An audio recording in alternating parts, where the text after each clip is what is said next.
Salut tout le monde, vous êtes bien sur la chaîne de Tori World. Aujourd'hui au programme de l'émission des histoires courtes d'Akira Toriyama, il va y avoir du dragon, du frigo et du saké.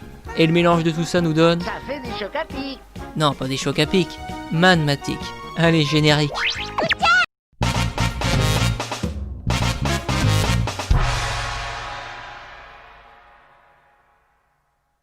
Ah oui, au fait, si vous aimez cette vidéo et le contenu de ma chaîne, n'hésitez surtout pas à lâcher un petit pouce bleu et à partager un maximum sur les réseaux, ça me ferait énormément plaisir. Merci à vous. Manmatic est un one-shot de 45 pages paru dans le Weekly Shonen Jump numéro 12 du 8 mars 1982. Numéro dans lequel le chapitre numéro 109 de Dr. Slump paraissait également. Ce manga a vu le jour suite à un concours réalisé par le Jump où 10 des meilleurs mangaka du magazine devaient réaliser une histoire d'une quarantaine de pages dans un temps imparti. Ce n'est d'ailleurs pas la première fois que Toriyama y participe, car déjà l'année précédente, il y a participé en créant Paula Heroid. Mais nous en parlerons dans une autre vidéo. Suite à cette nouvelle élection, il réalise donc Manmatic.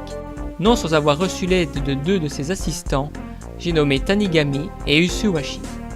Suite à cela, il envoie l'histoire à son éditeur Kazuhiko Torishima, mais il refusera catégoriquement le manga et lui demandera de recommencer tout depuis le début.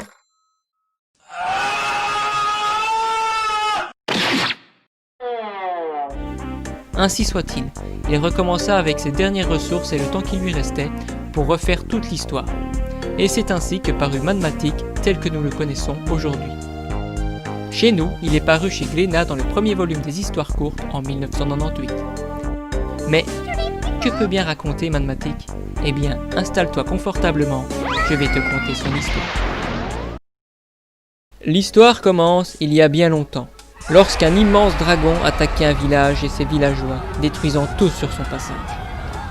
Les villageois, désespérés, tentèrent de trouver une solution pour vaincre le dragon. C'est alors qu'une idée de génie sortit de la tête d'un vieillard. Son plan, enfermer le dragon dans un immense frigo rempli de saké. Car oui, ce dragon aime beaucoup le saké. Ni une ni deux, ils construisirent le frigo pendant le sommeil de la bête. À son réveil, comme s'y attendaient les villageois, il pénétra le frigo et se fera enfermer à double tour par ces derniers. C'est comme ça que revint la paix dans le village, jusqu'à aujourd'hui.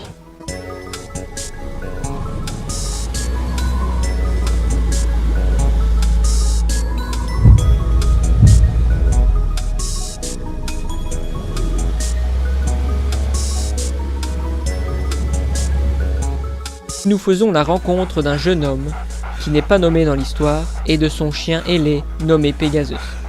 Ensemble, ils parcourent des terres arides, tout en étant très assoiffés. À peine les rencontres faites, ils se font attaquer sans relâche par deux avions non identifiés. Le jeune homme tente alors de s'échapper de ces énergumènes en esquivant leurs tirs à plusieurs reprises. Mais à la suite d'un malencontreux freinage, il se retrouve avec son véhicule en plein dans le vide. S'ensuivit une malheureuse chute, mais non mortelle, qui lui permit malgré lui de s'échapper de ces individus. Assoiffé et fatigué, Pegasus et lui poursuivent par monts et par vaux leur chemin jusqu'à tomber face à ce fameux frigo. S'imaginant trouver, attention, non pas de l'eau, lui il s'imagine bien trouver de la bière bien fraîche, après tout pourquoi pas. Il est bien en droit d'en trouver, vu qu'il ne sait pas encore ce qui lui attend à l'intérieur. Il se dirige donc à l'aide de son chien vers le frigo. C'est alors qu'ils sont une nouvelle fois attaqués, mais cette fois-ci par une jeune femme l'arc à la main. Nivea, accompagnée de sa petite sœur Muhi, ligote le jeune homme. D'abord, Muhi demande s'il appartient à la bande Gun Gun, mais Nivea répond que non, mais vu sa tête, c'est forcément quelqu'un de mauvais. L'homme, bien que ligoté, pose une question sur ce fameux frigo, mais à peine sa question répondue, ils se font attaquer par les avions qui le prenaient en chasse un peu plus tôt. Cette fois-ci, nous savons qui sont les assaillants, c'est la bande Gun Gun. Muhi, la petite sœur, fonce alors sur une arme anti-aérienne et détruit un des avions, mais rate le deuxième qui s'enfuit. Après cette attaque, nous nous retrouvons dans le vaisseau du chef de la bande, celui qui avec son armée a conquis presque tout un pays. Il ne lui reste plus que la zone du frigo. Déterminé, il se prépare à lancer l'ultime attaque. Mais revenons d'abord à nos héros. Maintenant détaché, Nivea lui offre ce qui a tout l'air d'être du saké, car vu son état, qu'est-ce que ça pourrait être d'autre ? Il demande par ailleurs qui étaient ces gens et pourquoi elles étaient seules. Il apprend alors que tout son village a été décimé par cette bande. Un peu plus loin, Pegasus s'en va faire ses besoins et tombe sur, vous vous en doutez, la prise du frigo. Étant lui-même un peu bourré, il enlève la prise et la ramène à son maître. Le frigo n'étant plus alimenté, il commence à trembler de plus en plus fort jusqu'à ce que les portes cèdent et que le dragon se libère. Énervé et sans doute très affamé, il prend en chasse directement les deux jeunes filles. Mais il tombe nez à nez avec notre héros qui, sans peur car il est un peu bourré, lui propose à boire. Et au grand étonnement de tout le monde, lui et le dragon font ami-ami. Et pendant toute la nuit, l'alcool entre ces deux-là coulait à flot. Le lendemain, pendant que Nivea rangeait le désordre de la veille, notre héros récupérait de sa gueule de bois sur le dragon. Quelques instants plus tard, elle remarqua que l'armée Gun-Gun lançait son attaque et commençait à bombarder la zone. C'est alors qu'un des officiers remarqua quelque chose d'énorme approcher. C'était le dragon, qui en un coup de tête détruisit le vaisseau mère et s'attaqua ensuite au plus petit. Pendant ce temps, les autres se mirent à l'abri sur le sol. Pensant leur victoire acquise, le chef de la bande se releva et porta un gros coup de bâton sur notre héros. Mais celui-ci a la tête dure. Il se releva et brisa le plâtre qu'il avait autour du bras. Le chef l'attaqua alors une nouvelle fois, mais cette fois-ci il le para de son autre bras et du second, celui où il avait le plâtre, lui envoya un immense coup de poing qui l'envoya valser dans les airs pour atterrir dans le frigo. Et c'est ainsi que grâce à ce jeune homme et au dragon, les jeunes filles ainsi que les zones alentours connurent une nouvelle fois la paix. Et comme tout bon conte de fées, ils vécurent heureux et eurent beaucoup d'enfants. Pour réaliser Mad Matic, Toriyama s'est inspiré, comme le titre du one-shot l'indique, du film Mad Max, mais plus précisément Mad Max 2, qui était sorti l'année précédente. D'ailleurs, les vêtements de Nivea sont tirés de la tenue de la femme guerrière de ce même film.